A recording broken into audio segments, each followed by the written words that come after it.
Selamat pagi, teman-teman. Bersama sejahtera untuk kita semuanya. Salam. Pada kesempatan kali ini kami berdua ingin berdiskusi mengenai permasalahan berkaitan dengan perkawinan campur, bagaimana solusi dan tips yang tepat untuk mengatasi permasalahan-permasalahan ini.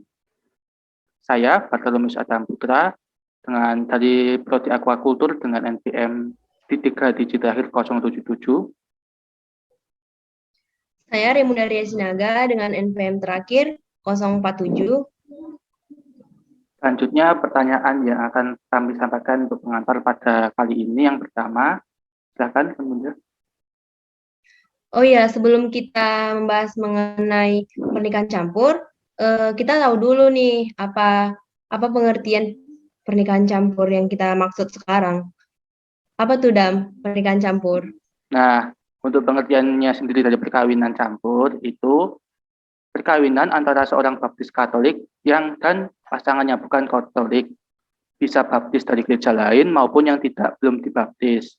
Nah, gereja memberi kemungkinan untuk perkawinan campur karena membela dua hak asasi, yaitu hak untuk menikah dan hak untuk memilih pasangan hidup atau agama sesuai dengan hati nuraninya. Nah, lalu untuk yang kedua ya, pertanyaan yang kedua itu jika melakukan pernikahan campur antara Katolik dengan agama lain, maka keturunannya akan beragama apa? Kira-kira beragama apa, Simon? Jadi itu kan kalau pernikahan antara agama Katolik dengan agama lain, pertamanya itu kalau dalam agama Katolik itu harus ada kayak surat persetujuan kalau si yang Katolik itu bersedia nanti membina anaknya itu menjadi ke agama Katolik dengan seberusaha mungkin gitu. Jadi kalau misalnya kalau udah nggak bisa diarahin buat ke Katolik lagi, baru boleh ke agama yang, aduh ulangi lah, gimana sih? Kok kayak Gak apa-apa, lanjut aja. Gak apa-apa, nanti kamu potong ya? Saya edit nanti. Santai aja, santai. Gak usah tegang-tegang banget. Itu apa? Apa itu? Persetujuannya? Dan tangannya apa itu? Kemarin kata Romo? Oh iya, dikasih surat perjanjian ya? Perjanjian, persetujuan supaya bisa apa ya? Kalau nggak salah tuh biar anaknya dibina secara Katolik gitu. Coba ulangi, Dam, pertanyaannya. Pertanyaannya, jika melakukan pernikahan campur antara Katolik dengan agama lain, maka keturunannya akan beragama apa? Oh iya, jika pernikahan campur itu antara agama Katolik dengan agama yang lain itu dalam agama Katolik yang beragama Katolik itu pertama itu membuat persetujuan bahwa nanti keturunannya itu akan dibina secara Katolik sebisa mungkin begitu. Tapi kalau misalnya nanti keturunannya itu udah dewasa dan seperti memilih agama yang bukan Katolik juga bisa. Yang penting orang tuanya yang Katolik itu sudah berusaha untuk begitu, Dam. Sudah berusaha apa tadi? Sedikit putus-putus. Oh iya. Ulangi aja ya. Jika melakukan pernikahan campur antara agama Katolik dengan agama lainnya itu, yang Katolik tersebut pertama-tama melakukan kayak buat perjanjian untuk akan membina keturunannya menjadi Katolik begitu. Tapi kalau misalnya keturunannya itu nanti kayak udah dewasa terus memilih jalan agama yang bukan Katolik juga bisa. Yang penting orang tuanya yang Katolik tersebut sudah berusaha untuk membina anaknya ke Katolik begitu, Dan. Oke. Yang penting sudah berusaha ya, yang penting ya. Iya. Oke. Karena kan agama juga pilihan ya. Pilihan. Yang penting sudah berusaha dulu sejak kecil, tetapi pilihan hanya bisa diutus oleh dirinya sendiri ataupun anaknya sendiri. Nah, benar. pertanyaan yang ketiga ini, jika melakukan pernikahan campur antara Katolik dan Islam, maka pernikahannya dilangsungkan di gereja atau di KUA? Kira-kira. Agak susah ya, karena pernikahan antara Katolik dengan Islam agak jauh berbeda begitu ya. Tapi sebenarnya kalau pernikahan campur antara Islam dan Katolik, misalnya pernikahannya itu dilangsungkan di KUA. Tapi menurut agama Katolik itu nggak sah begitu. Jadi tapi kalau misalnya nikahnya itu di gereja Katolik, menerima baptisan menerima sakramen di Katolik itu juga menurut agama Islam itu pernikahannya belum sah begitu. Jadi harus dilakukan antara keduanya di gereja dan di KUA. Tetapi itu nggak bisa dilangsungkan dalam 1 hari atau dalam beberapa waktu yang singkat. Itu juga harus melakukan kayak 4 bulan begitu. Pokoknya jangka waktu yang agak panjang gitu. Oke. Dan nah kemarin saya juga pas nonton di YouTube juga ada orang tua yang pasangan yang pihak Islam itu orang tuanya ingin hijab kabul. Terus habis itu di KUA, berarti kan lewat 3 proses ya itu ya. Tapi misal ya yang pasangan yang Islam ini perempuan, yang Katolik itu laki-laki. Nah, kalau misalnya yang laki-laki suruh hijab kabul kan tim masahnya itu kan nggak bisa kan ya. Lucu. Ya udah, itu kalau tidak salah langsung di KUA aja gitu mungkin. Tapi mungkin kalau sebaliknya kalau yang pasangan yang Islam itu laki-laki dan pasangan yang Katolik itu misalnya Kristen itu yang perempuan, itu kita bisa kayak gitu sih. Itu cuma tambahan saya ini. Itu ya. Nah, oke. Itu harus dilakukan kedua sih, karena yang satu agama nggak sah gitu. Jadi harus dilakukan kedua belah pihak biar adil gitu. Adil. Oke, lanjut. Ada lagi nggak, Dam? Sudah. Terus lanjut ke pertanyaan yang keempat ya ini. Jika melakukan pernikahan antara keempat. Oh iya benar. Jika melakukan pernikahan antara agama Katolik dan Kristen, maka akan menerima berkas di gereja Katolik atau di gereja Protestan, Enaknya di mana? Oh iya. Sebenarnya gereja Katolik dengan Kristen itu nggak terlalu berbeda ya pernikahannya. Namun ini kan karena udah beda agama juga, jadi ada pembeda ya. Jadi sebenarnya kalau yang Katolik dengan Kristen itu boleh dilakukan antara di gereja Katolik, boleh dilakukan di agama Protestan. Kalau misalnya di agama Protestan itu dilakukan, maka pastor harus ada juga hadir juga di dalam pernikahan gereja Protestan tersebut. Namun kalau misalnya di gereja Katolik, pendeta dari agama Protestan juga harus hadir di gereja Katolik tersebut, begitu. Oke. Berarti yang penting kan satu iman, hanya mungkin kalau Katolik dan Kristen kan beda banget ya di liturgi ya, gitu. Iya, benar. Nah, oke. Itu jawabannya keempat ya, teman-teman. Untuk yang pertanyaan yang kelima ini, apa pesan untuk anak muda yang sedang berpacaran beda agama? Apa pesannya, Mun? Pesannya ya harus mengerti ya, kalau misalnya kita beda agama, ya kita harus berdiskusi dulu. Nanti mau kedepannya mau gimana gitu, mau melakukan pernikahan campur atau si perempuan mengikuti agama si laki-laki atau si laki-laki mengikuti agama si perempuan begitu. Tapi kalau ingin melakukan pernikahan campur pasti memiliki banyak kayak lebih sulit gitu loh, ya kan? Lebih sulit. Ya harus memahami kayak kalau memang bisa ya udah dilanjut, tapi kalau memang kayak menurutnya kayak terlalu sulit, ya udah bisa aja gitu. Karena kan agama juga bukan main-main ya.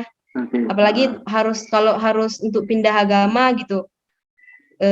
Karena seseorang gitu, bukan karena kepercayaan, ya nggak usah lah gitu ya. Itu sih menurut saya. Kalau menurut kamu gimana, Dam? Kalau menurut aku, kalau misalnya mau pernikahan untuk anak muda ini ya, sebenarnya kalau misalnya nganu tuh harus kuat apa ya namanya, mental dulu. Dan kalau misalnya antara dua pasangan ini bersekukuh untuk kuat antara agama dan agama ini, dan atau satunya agama itu bersekukuh kuat ya, ini nggak ada yang mau mengalah pindah agama, itu nanti ya mending udah bubar aja. Sulit soalnya, karena harus ada yang mengalah gitu. Tetapi kalau misalnya percaya aja, tapi harus ada yang mengalah. Misalnya seperti kayak di pernikahan lah mungkin ya, di perkawinannya itu.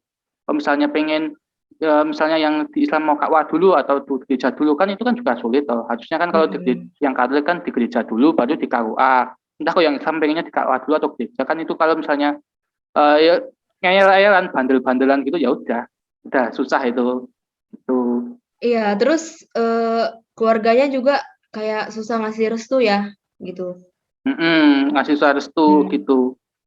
Sekaligus apa ya? Paling nanti Kalau misalnya komunikasinya malah sama apa ya, pasangan ini komunikasinya dengan orang tua malah buruk, ya mungkin nggak usah aja. Karena nanti kalau berkeluarga itu kan nggak cuma berdua, tetapi dengan orang lain, entah kakak ataupun adik ataupun orang tua gitu.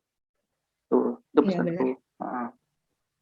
Kalau di Indonesia gitu sih. Kalau di luar negeri ya udah bebas, los. Tuh.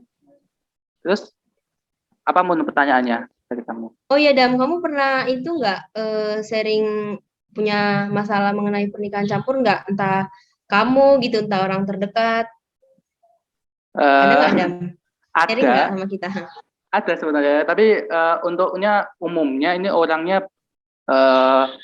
orang Jakarta sih sebenarnya, itu bukan orang terdekat gitu. Hanya sering aja. Ini permasalahannya permasalahannya itu, ini kan dua orang pasangan yang beda agama ya, pernikahan campuran juga.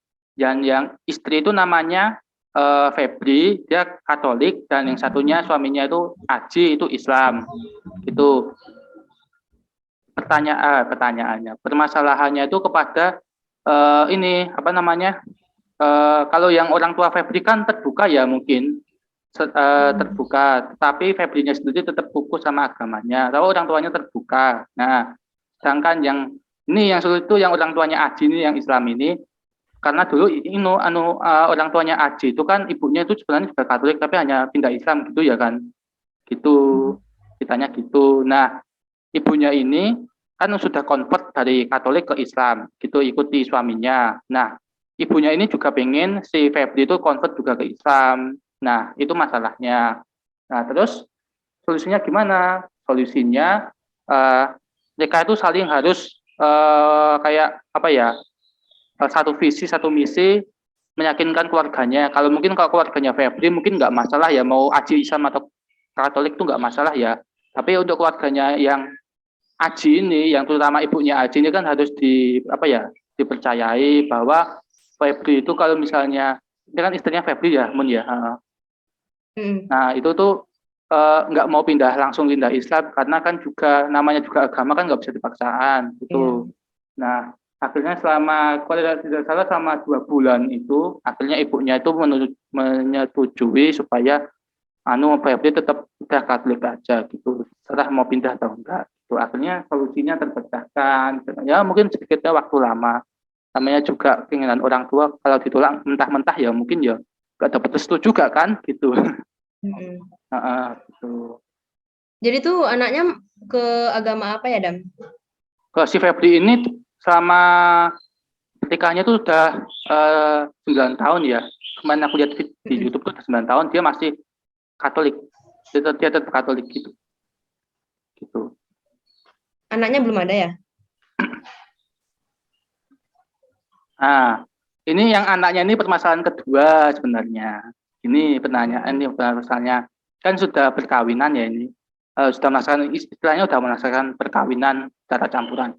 Terus ingin punya anak. Terus mereka berdiskusi, anaknya tuh pengen ikut siapa, ikut si Aji yang Islam ataupun si Febri istrinya yang Katolik. Nah, mereka membuat perjanjian bahwa kalau misalnya yang laki-laki itu ikut yang Aji yang Islam. Nah, kalau yang Febri itu anaknya yang cewek itu ikut yang istrinya itu yang Katolik yang namanya Febri itu. Nah, tetapi realitanya anaknya itu semuanya laki-laki dua-duanya gitu. Nah, jadi solusinya itu mereka setelah mengandung si Febri kan mengandung anak kedua ya, dia minta kepada si Aji, Ci boleh nggak yang anak keduanya ikut aku berimbang. Terus ternyata Aji kan orangnya juga terbuka ya mungkin ya, itu jadi nggak terlalu nggak terlalu ingin banget, ya udah yang penting imbang, yang penting istrinya seneng, yang penting dia bahagia. Akhirnya meskipun laki-laki, anak yang kedua ini tetap ikut Febri, anak pertama ikut Aji gitu. Nah, tapi anaknya itu tetap kenal namanya ini misalnya. Misalnya si Aji, misalnya anak pertama itu kan Islam ya, dia kan gini, si Aji itu kalau tiap hari mesti ke masjid, sedangkan ibunya si Febri itu kalau Katolik ke rumah ibadah gereja gitu, dan dia juga tetap Christmas dan untuk hanya sebatas itu untuk pengetahuannya, sementara itu belum cukup umur kalau mau dilanjut lagi gitu, sebatas pengetahuan aja gitu, dan anak itu nggak masalah karena dia cuma tahu itu gitu masalahnya. Berarti mereka lebih ke kesepakatan gitu ya. Untungnya orangnya mereka tuh suami istrinya itu terbuka semua ya, open minded. Nah, itu nggak yang kukuh gitu atau membatu pikirannya gitu. Untungnya terbuka. Tuh. Nah, ini ada tips dari mereka supaya ini pengalaman dari mereka sendiri supaya melaksanakan perkawinan campur tuh lebih gampang atau lebih mudeng istilahnya, lebih paham gitu. Ini tipsnya ya. Yang pertama itu sebuah keluarga sebuah pasangan suami istri kalau ingin melakukan perkawinan campur, yang pertama itu selalu kompak. Pokoknya itu harus punya satu misi dan satu pemikiran. Gitu kan saya sudah jelaskan bahwa supaya bisa biar bisa mencapai tujuan itu kerjasamalah, satu visi satu tujuan gitu. Yang kedua itu misalnya ini kan aku juga jelasin tadi ya, kalau misalnya pasangan terlihat goyah ketika diskusi ataupun berkomunikasi dengan keluarga, sebaiknya hubungan dengan yang berbeda agama tidak perlu dilanjutkan karena menurutnya kalau perkawinan apalagi berkeluarga tidak sebatas suami istri, tetapi orang tua dan setiap pasangan juga berpengaruh gitu. Maksudku gini, kan tadi sudah bilang kalau misalnya pasangan dengan orang tuanya tidak komunikasi ataupun berdiskusi dengan baik, lebih baik karena pengaruh itu kan nggak cuma dari keluarga aja ya, tapi dari nggak dari pasangan aja, tapi dari keluarga juga kan ya, apalagi keluarga inti kan, gitu, keluarga inti. Terus yang ketiga, perlu banyak berlatih toleransi supaya dapat lebih memahami perbedaan dari setiap pasangan. Kan yang saya maksud toleransi itu kan lebih memahami, lebih oh ya udah gini, ya bisanya gini, jangan perlu dipaksakan keinginan gitu, terima apa adanya gitu, bersyukur aja gitu, itu toleransi kayak gitu.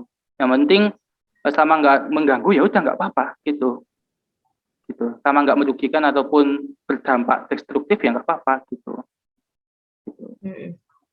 Terus yang keempat, jangan mudah terpengaruh oleh kata-kata siapapun, terutama membahas atau mempengaruhi mengenai perkawinan campur. Misal gini, kalian sudah melaksanakan perkawinan campur, tapi kayak ada orang yang mempengaruhi, wah ini nanti nggak berjalan dengan baik, wah ini nggak berjalan dengan baik, ataupun dibilang kayak negatifnya gitu. Nah, itu sebaiknya dihindari karena yang melaksanakan perkawinan campur kan mereka, kan bukan orang lain ya. Meskipun memang realitanya banyak yang kayak gitu, tapi diusahakan dulu bisa harmonis gitu kan. Apa sih salahnya nggak mencoba gitu kan, daripada mudah langsung menyerahkan kayak sia-sia tuh semua perkawinannya gitu, nggak diusahakan dulu. Nah, perkawinan udah mahal-mahal, langsung menyerah gitu aja kan ya aneh kan gitu. Iya nggak, teman? Iya benar. Lagian kan nggak tidak menutup kemungkinan juga ya gitu. Satu agama harus bahagia dan beda agama nggak bahagia gitu ya. Kayak nggak menjamin kebahagiaan gitu kan. Nah itu tergantung yang penting pribadi, kitanya, iya ya. Pribadi masing-masing. Menanggapinya mau positif atau negatif, tergantung mindset Iya, kalian benar. sendiri-sendiri. Tuh. Kalau nggak bisa nerima pasangan dengan agamanya, lebih baik nggak usah gitu ya. Mm-mm. Tapi kalau bisa nerima ya boleh dilanjutin gitu. Uh, Terus kalau misalnya apa ya kayak perceraian gitu kan nggak mungkin agama juga, tapi ekonomi juga ada kan yang saya tadi malam baru Ya. lihat itu ya kasihan banget sih itu kayak apa ya itu istrinya itu kan ibu tiri ya kan itu malah bawa Ya. semuanya minta cerai dan bawa semua harta suaminya kan ya nggak baik juga tuh kayak gitu artinya kalau dalam perceraian itu selain Iya. agama itu ekonomi juga gitu. Iya sih. Atau misal salah satu ada yang kena penyakit kronis tapi malah minta cerai itu kan ya sakit banget loh itu kasihan juga loh itu bukannya bertanggung jawab malah ditinggalkan tuh. Itu sebenarnya kan harus berdiskusi dulu ya sebelum nikah itu. Terus kalau di Katolik itu ada janji ya, Dam, kayak setia menemani sehidup semati, sakit, susah gitu ya. Mantap. Jangan asal-asal ucap aja ya gitu. Biasanya Harus dilakuin gitu ya. biasanya umumnya nikah itu karena biasanya banyak sih faktornya pertama orang tua terus omongan tetangga itu kapan nikah kapan nikah kapan nikah. Iya benar. Sama nafsu sih biasanya gitu tuh. Nah terus ini tips yang Kurang terakhir kesiapan mungkin ya. kurang kesiapan tapi banyak yang apa ya memotivasi gitu loh padahal kan itu harus tergantung diri sendiri juga gitu. Padahal diri sendiri belum siap gitu ya. Tapi udah Artinya kalau dipaksa. artinya kalau ingin menikah itu jangan terpengaruh siapapun kan gitu karena pribadi dirimu sendiri yang melakukan bukan orang lain tuh. Kalau mendukung secara positif nggak apa-apa tapi kalau cuman suruh nikah lah, dampaknya negatif positif kan kita nggak tahu gitu.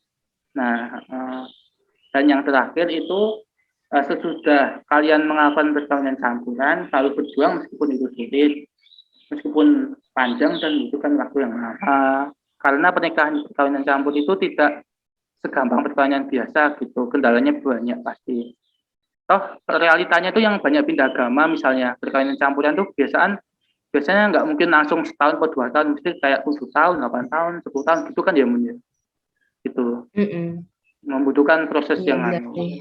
mungkin ada yang menikah percampuran terus langsung pindah ke agama itu mungkin kayak lebih apa ya lebih mencintai pasangannya tapi kalau misalnya pindah agama apa ya 7 sampai 8 tahun itu kan berarti kan dari diri sendiri itu kan ya yang apa ya namanya kayak diri sendiri itu udah iya ini saya pindah agama karena keinginanku sendiri bukan karena pasangan gitu tuh tapi kebanyakan Iya karena sih. pengen sesuai Atau dengan mungkin pasangan. yang udah pacaran lama gitu ya.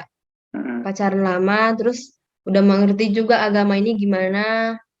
Terus aku rasa udah memilih kayak lebih baik ke sini gitu. Iya nah mungkin Terima kasih Dam sharingnya. Oke, terima kasih sama-sama juga. Nah, teman-teman itu tadi diskusi kami mengenai apa ya perkawinan campuran itu ya mungkin itu saja yang bisa kami dapatkan dan terima kasih juga untuk Romo Sutrasno Purwanto sudah mau mendampingi kami sama 1 semester ini dan melihat hasil pekerjaan kami dari awal sampai akhir kami sangat berterima kasih. Semoga Romo Sutrasno bisa sehat, sehat dan dapat dampingi Tuhan dan berkati selalu. Amin. Terima kasih Romo. Terima kasih Romo. Oke, sekian yang dapat kami sampaikan. Apabila ada kata-kata yang kurang berkenan, mohon dimaafkan. Terima kasih. Sudah ya? Udah. Ya. Udah Dam. Sudah.